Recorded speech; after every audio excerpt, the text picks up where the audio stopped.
Hello everyone, कैसे हैं आप सब। I hope you all are doing good. और मैं बता दूं, मैं भी ठीक हूँ।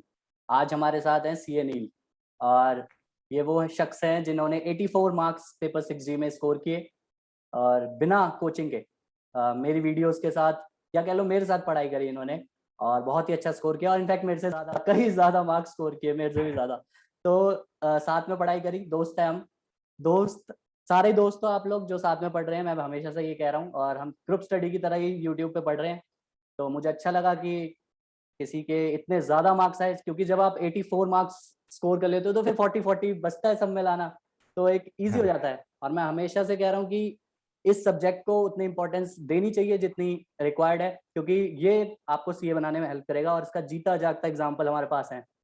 तो नील, पहले बताओ कैसा लग रहा है भाई सीए बन के, एकदम फीलिंग कैसी भाई, सीए बन के तो अभी क्या अलग ही फीलिंग है, पूरी दूसरे आसमान पे ही। है। और कॉन्ग्रेचुलेशंस टू यू टू भाई, तूने भी बहुत किया है अलग से। थैंक यू तेरे सो मार्क्स मच। देखे मैंने, अरे थैंक कड़क यू, थैंक बहुत यू।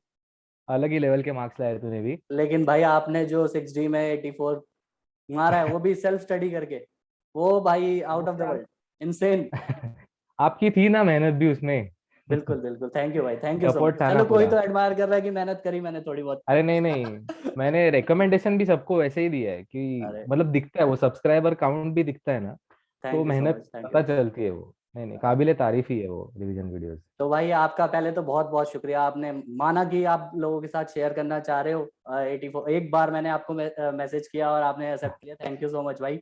और अरे अरे, हेल्प करो सबको कि सबके इतने अच्छे मार्क्स आए और सब सीए बने यार फटाफट से अपने, और फिर मैं ऐसे ही जरूर इंटरव्यूज लेता रहूं फटाफट औरों के भी। तो कुछ अरे क्वेश्चंस है, जरूर। बच्चों ने बहुत सारे क्वेश्चंस डाले, तो मैंने कुछ हाँ समराइज करके 5 क्वेश्चन मिलके वो बन रहे हैं, तो मैंने सोचा कि एक बार आपके साथ वही डिस्कस कर लेते हैं, और उसके बाद कोई टिप अगर आप अपनी साइड से देना चाहे तो वो प्लीज दे दीजिएगा, है ना। जी जरूर। ठीक है। या तो वही नील, सबसे पहला क्वेश्चन जो सबसे ज्यादा बच्चों ने पूछा कि प्रिपरेशन कैसे स्टार्ट करी थी जब 6D के लिए। अच्छा। यूजुअली क्या होता है कि बहुत इजी समझते हैं, तो बहुत इतना लीनियंट हाँ लेते हैं कि बच्चे के आ ही जाएगा।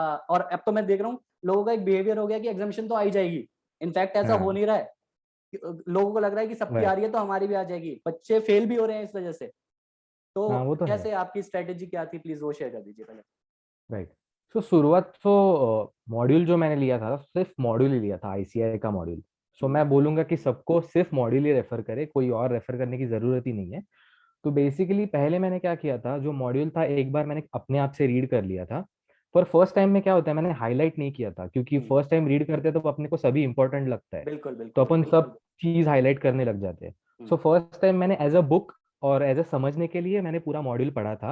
हम्म, फिर नेक्स्ट टाइम मैंने यूट्यूब पे सर्च किया कि किसी के रिवीजन वीडियोस है क्या नहीं, तो तब मुझे मिले नहीं थे। फिर उसके बाद में आई सॉ यू, तो हाँ, मैंने रेरा से चालू किया था। तो ओके। रेरा का लेक्चर तो बहुत ही सही बना है मेरे हिसाब से, क्योंकि मॉड्यूल में क्या है, उन्होंने बहुत रिपीटेशन दिया है। बहुत ज्यादा रिपीटेशन वो है, बिल्कुल पॉइंट्स ही रिपीटेशन है, तो वो बिल्कुल बोरियत हो जाती है पढ़ने टाइम। तो ऐसा कोई अगर हेल्प कर दे वाया यूट्यूब, और ऐसे दोस्त बन के कोई हेल्प कर देना, तो बहुत बहुत हेल्प हो जाती है। बिल्कुल बिल्कुल। तो उसकी वजह से क्या थेरी बोर नहीं होती। So what I hmm, did was, पहले तो मैंने पूरा मॉड्यूल एक बार पढ़ लिया था। बिल्कुल। उसके बाद एक तो कॉम्प्रिहेंसिव पूरे लेक्चर 1 घंटे में रिवीजन कंप्लीट करने के बाद वो ही मैंने बार बार सुनना चालू कर दिया। सो व्हाट हैपन, पहले रीड किया, उसके बाद रिवीजन वीडियोस 2 बार देखे, उसके बाद फिर से रीड करते टाइम मैंने हाईलाइट किया। तो तब जरा माइंड प्रिपेयर हो जाता है कि क्या इंपॉर्टेंट है, वो समझने बिल्कुल। लगता है। और आपने भी वीडियोस में बहुत बार बोला है कि ये चीज इंपॉर्टेंट है, ये आ हम्म, सकता है, तो हम्म, वो भी कहीं ना कहीं इंपॉर्टेंट पता चलने लग जाता है एक बिल्कुल बिल्कुल थर्ड टाइम। बिल्कुल बिल्कुल तो मैं बिल्कुल। वही बोलूंगा कि हाईलाइट करने की ज्यादा घाई मत करना कोई भी, क्योंकि पहले टाइम अपन बहुत ही हाईलाइट करने लग सब जाते हैं, कुछ और वो इंपॉर्टेंट एग्जाम लगता है में, उसमें। राइट, और हम्म, एग्जाम में वो बहुत इंपॉर्टेंट होता है कि हाईलाइटेड के नीचे क्या आपको पता होना चाहिए कि क्या लिखना है। बिल्कुल बिल्कुल तो बिल्कुल। वैसे मैंने थर्ड रीडिंग में सॉर्ट ऑफ मैंने हाईलाइट किया था। ओके। और उसके बाद में केस स्टडी डाइजेस्ट और केस लॉज, ये तो बहुत इंपॉर्टेंट है ही। तो केस लॉज तो वो बहुत बोर है, वो खुद से पढ़े जाते ही नहीं है, तो बिल्कुल। उसके लिए तो मैंने प्रॉपरली सिर्फ आपके वीडियोज ही देखे थे बस, और कुछ नहीं देखा। और जो इम्पोर्टेंट किए थे वो कुछ मार्क करके रखे थे कि वो ये हम्म, इम्पोर्टेंट है बस। बाकी केस लॉज मैंने ज्यादा रेफर नहीं किए थे, टू बीइंग ऑनेस्ट। और उसके बाद केस स्टडी डाइजेस्ट भी मैंने पहले खुद से पढ़ा था एक बार। और देन उसके बाद क्या होता है कि जो अभी मॉड्यूल अपन पढ़ते हैं, तो मॉड्यूल इज मोस्ट इंपॉर्टेंट मुझे लगता है, केस स्टडी डाइजेस्ट तो सिर्फ प्रैक्टिस ही है। Very true. तो तो क्वेश्चंस देख के अगर आपको पता चल रहा है कि ये क्वेश्चन का आंसर मुझे मॉड्यूल में मिल जाएगा, तो वो केस स्टडी मैंने कुछ मार्क नहीं किया था। हम्म। वेर एज अलग अगर केस स्टडी मुझे देख के लगा कि ये मॉड्यूल में ढूंढना थोड़ा हार्ड है, तो उसको मैंने स्टार मार्क वगैरह ऐसे लगा दिया था। ओके। और बेस्ट पार्ट वाज, जो मैंने स्टार मार्क लगाए थे एज एन इम्पोर्टेंट, उसी के वीडियोस आपने भी डाले थे, हाँ। तो वो मैंने यूट्यूब पे सेव भी करके रखे थे। So what I did was, बाद में रिवीजन के लिए पढ़ना बोर हो जाता है, तो what I did what I referred your videos. तो मैंने केस स्टडी डाइजेस्ट के भी उसके जो इंपॉर्टेंट मैंने मार्क किए थे वो वीडियोस रेफर किए थे। सो ये मेरी इनिशियली स्ट्रैटेजी थी। सो पहले तो मैं नॉर्मली पढ़ता था, उसके बाद रिवीजन वीडियोस के साथ साथ अपना स्ट्रैटेजी चालू किया था पढ़ने तो का। अगर समराइज वे में देखें तो पहले एक बार आप खुद से रीड करो, उसके जिससे कि सही है। आपको आइडिया लग जाए कि चैप्टर कहना क्या चाह रहा है आपसे। और सही उसके है। बाद आप मेरी वीडियोस या किसी भी टीचर की वीडियोस आप देखो, जिससे कि आपको पता चले कि इंपॉर्टेंट ये पार्ट है, और वो चीजें फिर रिटेंशन भी सही आती है। हैं। क्योंकि अपन एक बार जब खुद से पढ़ते हैं तो उसके बाद अपन कोई और बता दे तो वो जल्दी इजीली हम समझ पाते हैं। एग्जैक्टली। बिल्कुल ही राइट। अगर वीडियोस से शुरुआत करोगे या सिर्फ वीडियोस पे डिपेंडेंट रहोगे तो वो भी एक इश्यू रह जाता है, कि क्योंकि खुद से पढ़ना बहुत ज्यादा जरूरी है अपन हाँ, को। इम्पोर्टेंट एक और मैं बोलना चाहूंगा कि आपका वीडियो लगा के हम्म। खुद का जो मॉड्यूल है वो भी आगे रखना चाहिए, बिल्कुल। क्योंकि वो यूज टू मॉड्यूल होना चाहिए। मतलब तो वो उससे मॉड्यूल आपको अगर, बिल्कुल दोस्ती होनी चाहिए कि भाई ये है चैप्टर, ये राइट, बुक है, ये बुक है, हाँ, एक एक पेज आपका जानता होना चाहिए सही है, मॉड्यूल का। प्रॉपरली। तो और सही है। रिविजन्स अगर हम देखें तो ओवरऑल 3 टाइम्स के आसपास आपने बताया कि 3 बार ही रिवाइज किया था। नहीं नहीं, 3 बार ही ऐसे रिवाइज किया था, उसके बाद तो रिवीजन वीडियोस तो मैंने बहुत बार सुने हैं। मतलब अपना तो डेफर ही अच्छा, हो गया हाँ था ना हाँ, एग्जाम, बिल्कुल तो वो बिल्कुल क्या बिल्कुल। करते, तो वो तो मैंने बहुत बार, मतलब 4-5 बार तो मैंने सुने होंगे ही। और वही क्या मैं हो जाता बच्चों है, को एक भी, पॉइंट, हाँ। एक पॉइंट के बाद वो ऐसे आदत हो जाती है, तो 2x पे भी देख लेते हैं। तो आधे घंटे में अगर एक चैप्टर खत्म हो रहा है बिल्कुल।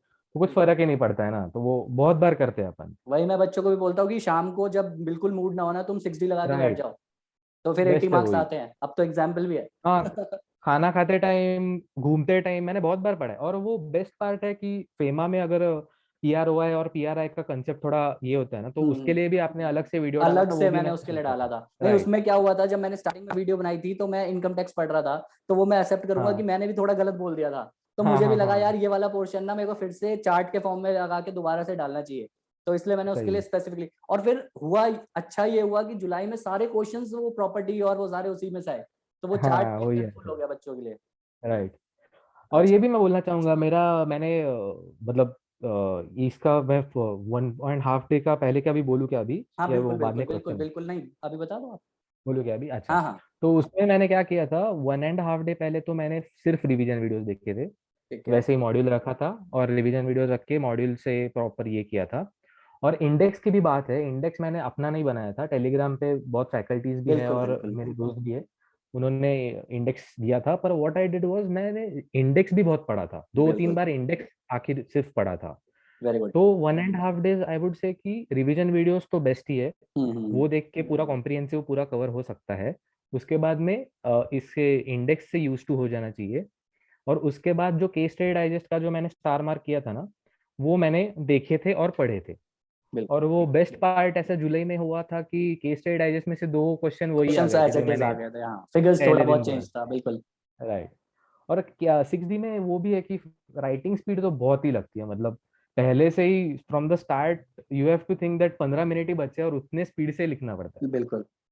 तो मेरा अप्रोच ही ऐसा था कि पहले जो मेरे को दिख गए क्वेश्चंस मैंने देखे केस स्टडी डाइजेस्ट में से, वो समझ में ही आता, क्योंकि केस स्टडी डाइजेस्ट में उन्होंने इतनी स्टोरी भर भर के दी है कि समझ में आ जाता है ये कहीं तो भी देखा हुआ है बिल्कुल। क्वेश्चन। तो वो क्वेश्चन ढूंढ के मैंने बहुत फास्टली, पहले 2 तो मेरे केस स्टडी हो गए थे, उसके बाद में वो ढूंढना और स्पीड मेंटेन रखना हो जाता है।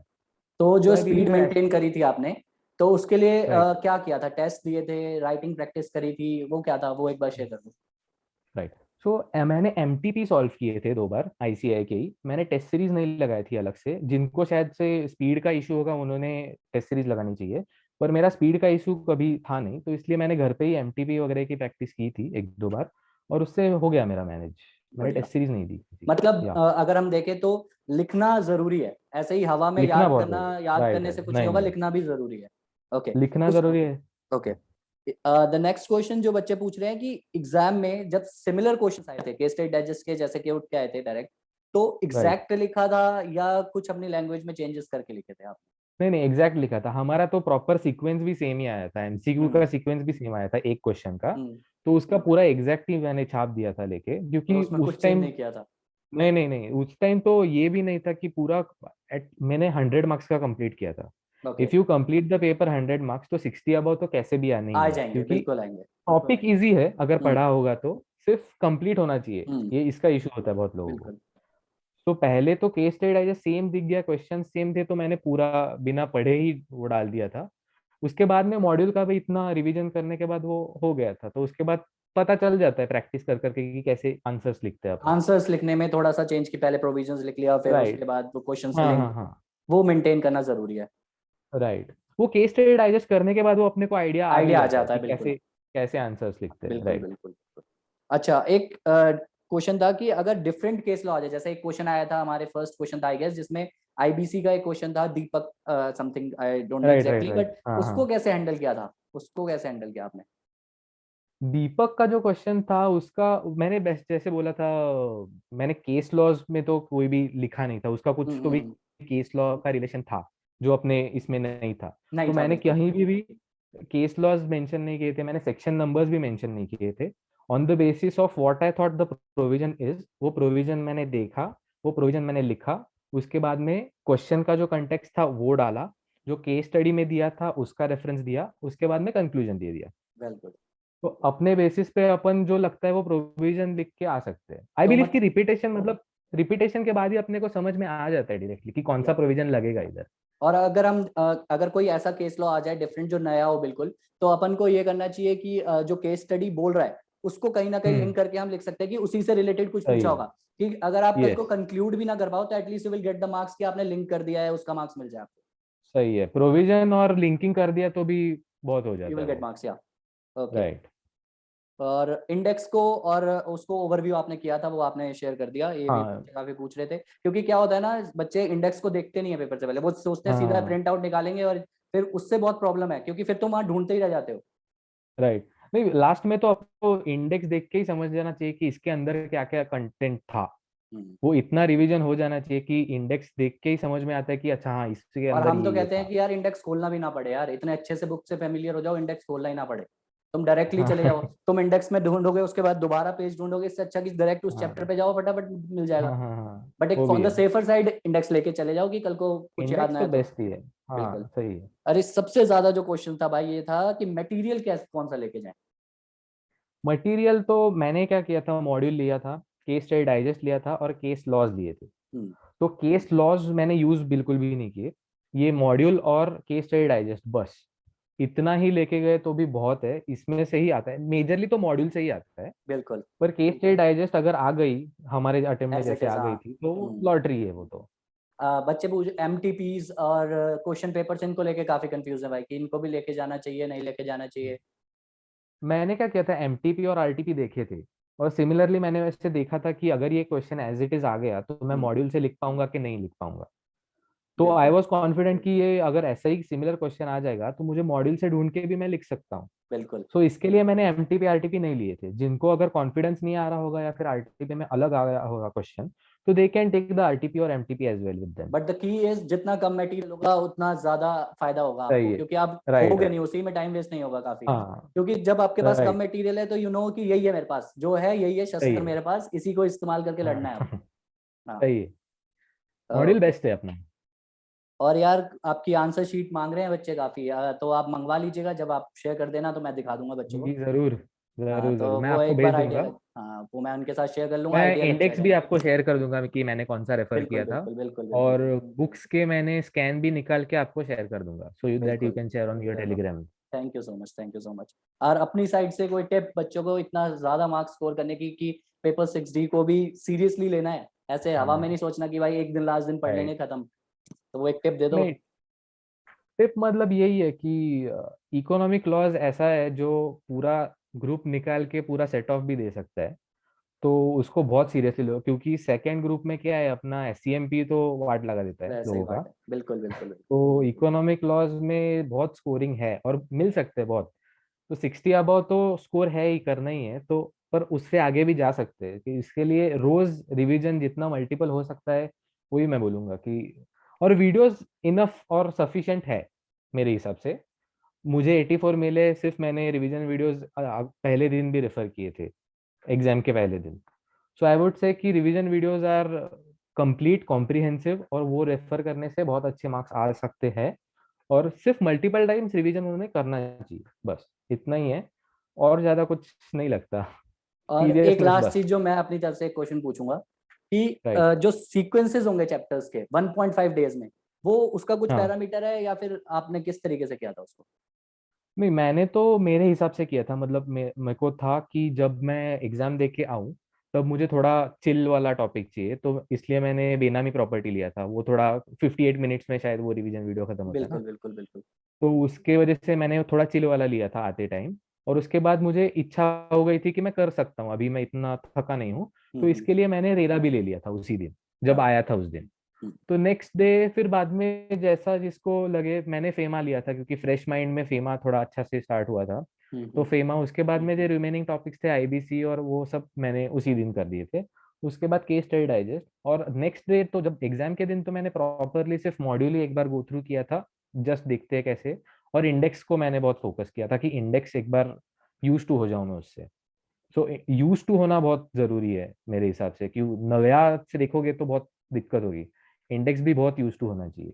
Okay. And the last question right. है, एक लास्ट क्वेश्चन है कि 15 मिनट्स में, जब हमारे पास स्टार्टिंग में 15 मिनट्स होते हैं, उसमें हमें किस राइट। तरीके से पेपर को हैंडल करना चाहिए? हाँ, सो पहले तो मैंने केस स्टडी देखी नहीं थी, मैंने क्वेश्चंस देखे थे कौन से टॉपिक्स के क्या क्या दिख रहे हैं। ओके। तो क्वेश्चंस के बेसिस पे मेरे को समझ में आ गया कि दो जो क्वेश्चन थे वो केस स्टडी डाइजेस्ट के है। तो केस स्टडी डाइजेस्ट पढ़ा होता है तो समझ में आ जाता है, ये देखा है कहीं तो भी। तो वो मैंने मार्क करके रखे थे, तो इसको मेरे को प्रॉब्लम नहीं होगा। तो दो मेरे मार्क हो गए थे। उसके बाद में मैंने जो देखा कि ऑन द बेसिस ऑफ मेरा जो स्ट्रॉन्ग टॉपिक है उस पे आया है, तो उसके बेसिस में मैंने वो टिक कर दिया। So on the based of question, basis of question, मैंने डिसाइड कर लिया कि ये मैं सॉल्व करूंगा। तो और अगर मेरे पास उसमें टाइम मिल जाता तो मैं उधर केस स्टडी पढ़ने लग जाता था थोड़ी सी, कि क्या है, ओवरव्यू क्या है, क्योंकि वो बहुत स्टोरी दे देते उसमें बिल्कुल बिल्कुल बिल्कुल। इधर उधर की। तो उसमें ज्यादा मैंने टाइम वेस्ट नहीं किया, एमसीक्यूज मैंने टिक कर दिए थे, वो डायरेक्ट ही आ जाते हैं डायरेक्ट ही मोस्टली। आ तो जाते हैं, बिल्कुल। तो स्ट्रैटेजी वही थी, जो आता है वो मैंने पहले कर दिया, जो मैं फिक्स था। केस स्टडी डाइजेस्ट वाले दोनों क्वेश्चन मैंने पहले पूरे कंप्लीट कर दिए। फिर टाइम मिल था बहुत, तो उसके बाद केस स्टडी पढ़ के अपना पूरा नेक्स्ट के 3 चालू कर दिए। तो अपन 15 मिनट्स में डिसाइड कर लें कि भाई कौन सा क्वेश्चन करना है, कौन सा छोड़ना है, कि जी। बाद में उस पर राइट। टाइम वेस्ट ना हो। नहीं, केस स्टडी तो पढ़ना ही नहीं चाहिए, पहले बिल्कुल क्वेश्चंस ही देख लो और खत्म कर दो उधर ही। उधर ही बिल्कुल खत्म हो जाता है आधा एमसीक्यूज तो। बिल्कुल। चलो, thank you so much right. यार, टाइम देने के लिए बच्चों को। अरे और थैंक यू। आई होप ये वीडियो हेल्पफुल रहेगा। बाकी कुछ डाउट्स रहेंगे तो वो कमेंट करेंगे, तो मैं आपसे पूछ लूंगा, आप जी डाउट जी सॉल्व जरूर। करेंगे। Okay, thank you thank so much. Thank you sir. Congratulations to you too once again. Thank you so much, thank you so much.